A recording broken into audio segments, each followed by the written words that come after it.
So, um, this one, Hellraiser, is always been a classic horror villain. I remember watching it as a child, about 5, 6 years old, and with my dad, and kind of peeking over the couch, seeing what's going on, and that shit scared the shit out of me. There's a couple of them that I can't shake to this day.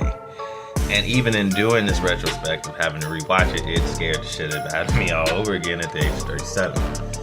And one of the things that always really kind of intrigued me as I got older about monsters and these horror stories is not so much the monster or even the concept to me. To me, it's the human being that comes up with this in the psyche. I like to write short stories and starting to get in the processes of creating myself. And when you're creating a character and trying to find your essence or her essence or, whatever, you really get involved in it. It's parts of you and you at the same, it's like giving birth. It's parts of you and you're also trying to create this whole kind of concept of a human being or a person or a character or whatever. But you can get lost in there. So it's like when you see a movie like Hellraiser and Pandora's Box and Pinhead and all these fucking concepts of these monsters, it's like what's terrifying is the monster scary or the motherfuckers who came up with them? There are few figures in horror more terrifying and commanding than Pinhead. The name alone sends a chill down the spines of anyone familiar with the Hellraiser series. But Pinhead is more than just a villain. He's a philosophical force, a demonic entity, with a mind as sharp as the blade he wields. Welcome to DJ's Corner, Just My Opinion, where today we dive deep into the origins, the role, and the cultural significance of the legendary Pinhead. Prepare to open the box, for what lies within is both terrifying and profound.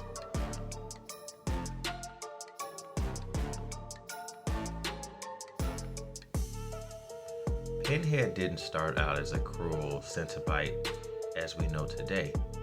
His origins, like so many classic horror characters, are rooted in tragedy and a fall from grace, of course. Born as Elliott Spencer, a British World War I veteran, disillusioned by the horrors of battle, Spencer sought answers in the darkest corners of the human experience. The infamous puzzle box, known as the Lament configuration, was his gateway to his sadistic realm of the Cenobites. But instead of finding peace, Spencer was transformed into the legendary Pinhead, a creature dedicated to exploring the boundaries between pain and pleasure. It's this tragic backstory that sets Pinhead apart from many other slasher villains at the time. He's not a mindless killer. He's a character who represents the loss of humanity and the consequences of indulging in forbidden desires. His transformation is not just a physical one, but a philosophical one. A shift from a man who seeks understanding to a being who enforces internal torment.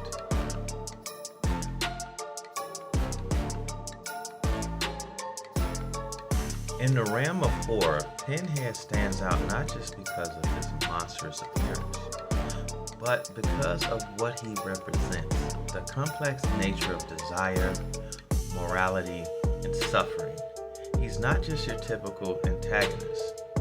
Pinhead isn't a stalker or a hunter like Jason Voorhees or Michael Myers. He doesn't seek out his victims. He wants those who willingly summon him. The puzzle box is a reflection of human curiosity, and Pinhead is the punishment for those who dare to open it. Pinhead's role is as much a philosophical one as it is physical. He embodies a twisted relationship between pleasure and pain, a concept that echoes throughout the Hellraiser series. He forces characters, and by extension the audience, to confront their darkest impulses and question the true nature of pleasure and suffering, and also punishment. Unlike other villains, Pinhead offers a choice. You summon him, he delivers the consequences.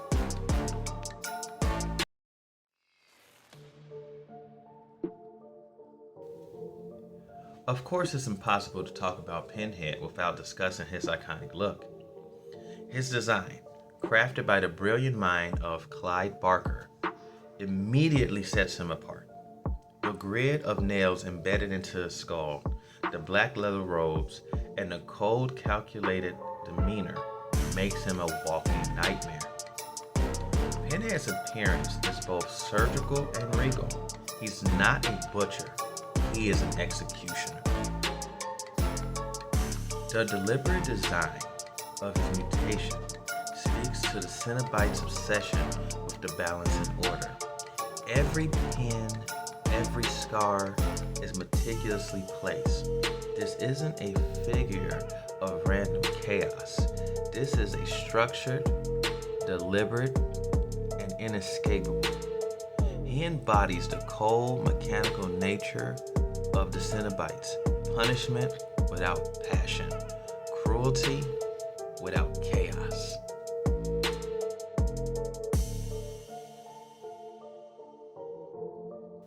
What truly makes Pinhead enduring is his psychological depth behind the character. He represents more than just physical torment. He symbolizes the philosophical exploration of human suffering. The Cenobites are not demons in a traditional sense. They are explorers of the outer limits of the human experience, and Pinhead is their leader. His calm demeanor, combined with his brutal acts, give Pinhead almost a priestly quality. He sees his work as not as sadism, but as a form of enlightenment, teaching those who summon him the true nature of pleasure and pain. There's a cold, detached wisdom in his words, as if he's guiding souls to the eternal truth, one they might not survive. Pinhead forces us to confront our own misogynistic tendencies. The way we seek out self-destruction in pursuit of forbidden desires. His presence in Hellraiser speaks to the darkest parts of the human psychologically, exploring the themes of addiction, guilt, and the seductive power of temptation.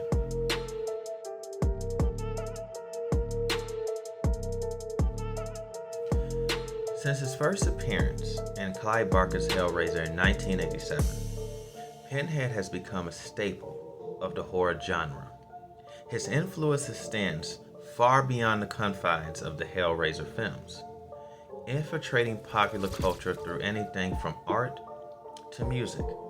Unlike many other horror icons, Pinhead's appeal lies with his intellect, his chilling dialogue, and the sense of you don't have a chance in hell to get out of this. So many scenes that is in Hellraiser, and so many sayings that he said. But there's one that stands out to me.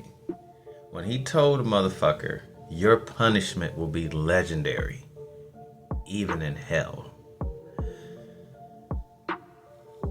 To this day, that sends chills down my spine. That's like ridiculous. Like, punishment is punishment, and you in hell. So he's like, man, even hell's for to talk shit about this punishment. Ridiculous. This line alone echoes across for decades, cementing Pinhead as not just a figure of horror, but a symbol of cosmic justice. He's not a monster you can outrun. Once you've opened the box, there's no escaping the judgment of the Cenobites. And perhaps that's what makes Pinhead so terrifying. He's inevitable. A manifestation of your own darkest desires come to claim you.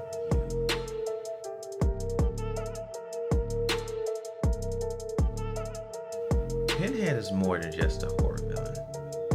He's a reflection of the human soul and its darkest desires. An executioner who delivers both torment and enlightenment. His legacy in horror is unmatched. As he continued to haunt our nightmares, his chilling wisdom and iconic design, of course. So the next time you see a puzzle box, remember, what you might summon just might be a gateway to your own suffering. Thanks for joining me in DJ's Corner, Just My Opinion, and be sure to like, comment, and subscribe and let us know what you think about Pinhead and some stories. Did he scare you? Or were you just a tough son of a bitch and didn't bother you? Peace, and like always, be safe out there, and happy Halloween.